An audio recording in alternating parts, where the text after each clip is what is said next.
नमस्कार दोस्तों, कैसे हो आप सब। दोस्तों, कुछ विद्यार्थियों के कमेंट मुझे मिले।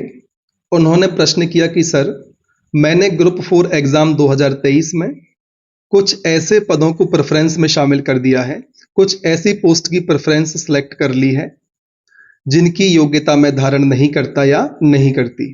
तो ऐसे में क्या स्थिति हो सकती है, यदि मेरा चयन अंतिम सूची में हो जाता है ग्रुप 4 एग्ज़ाम की तो?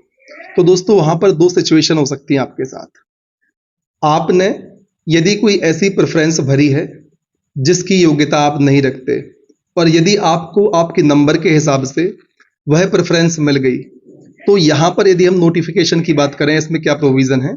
इसमें यह लिखा हुआ है कि अभ्यर्थियों को आवेदित पद के लिए प्राथमिकता अंकित करनी होगी, अर्थात प्रेफ़रेंस देनी होगी, जो कि हमने दे दी।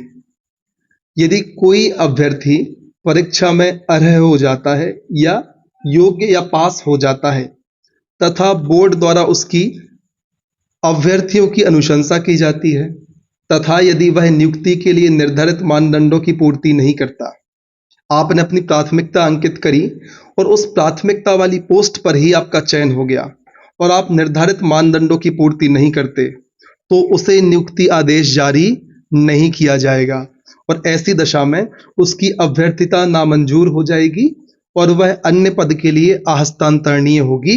अर्थात यदि जिस पद पर आपने प्रेफ़रेंस भरी थी और आप योग्य नहीं थे उस पद के लिए, यदि वो पद आपको मिल जाता है, उसके बाद में भले ही आपने ऐसा पद भरा हो जिसमें आप योग्य हों, आपके पास वैसी डिग्रियाँ हों जो उसके बाद वाले पद की हैं, आपकी जो योग्यता या जो उम्मीदवारी है, बाकी वाले पदों के लिए ट्रांसफ़र नहीं होगी। मैं आपको एग्ज़ाम्पल से समझाता हूँ और इसका पूर्ण दायित्व संबंधित अभ्यर्थी का होगा, ना कि बोर्ड का। अब प्रेफ़रेंस दोस्तों गलत अलग-अलग प्रकार से हो सकती है।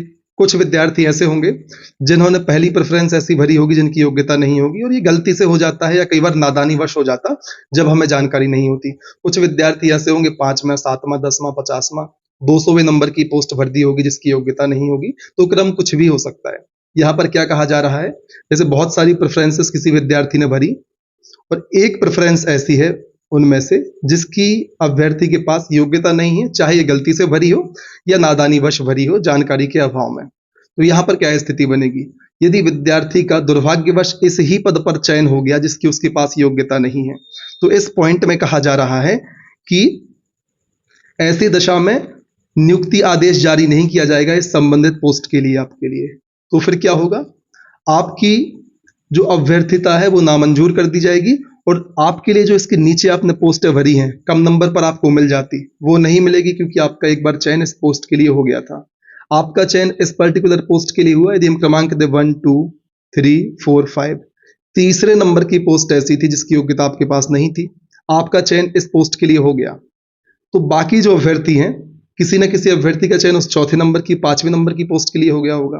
तो जब आपका तीसरे नंबर पर चयन हो गया और डॉक्यूमेंट वेरिफिकेशन के समय आपसे जब डॉक्यूमेंट मांगे गए और आपके पास डॉक्यूमेंट नहीं निकले, तो इस समय क्या होगा, जो आपकी अभ्यर्थिता है वो नामंजूर हो जाएगी, आपके लिए नीचे की पोस्टें नहीं मिलेगी और ऊपर की तो वैसे भी नहीं मिलेगी क्योंकि बाकी जो दूसरे अभ्यर्थी थे वो आपसे ज़्यादा नंबर लेकर आए थे। तो अधिक नंबर लाने के बावजूद यदि ऐसी कोई पोस्ट आपको मिल जाती है जिसकी दावेदारी आप या योग्यता नहीं रखते, तो फिर आपकी अभ्यर्थिता नामंजूर हो जाएगी। दोस्तों, पिछले वर्ष एक भैया हैं जिन्हें मैं जानता हूं, उनके पास स्टेनो की डिग्री नहीं थी, लेकिन उनकी प्रेफ़रेंस में स्टेनो वाला पद आ गया था। उनके साथ क्या हुआ था, स्टेनो की डिग्री ना होने के कारण उनको नीचे के पद भी नहीं मिले थे और स्टेनो की डिग्री थी ही नहीं, तो उस पद से भी उनकी अभ्यर्थिता नामंजूर हो गई थी। उम्मीद है इतनी सारी चीज़ें आपको क्लियर होंगी और दोस्तों, जो भी जानकारी मैंने आपके लिए दी, इस 2023 के ग्रुप 4 के नोटिफ़िकेशन के माध्यम से दी। उम्मीद है सारी चीज़ें आपके लिए एकदम क्लियर होंगी। इसी प्रकार की आवश्यक जानकारी प्राप्त करने के लिए बने रहें हमारे साथ।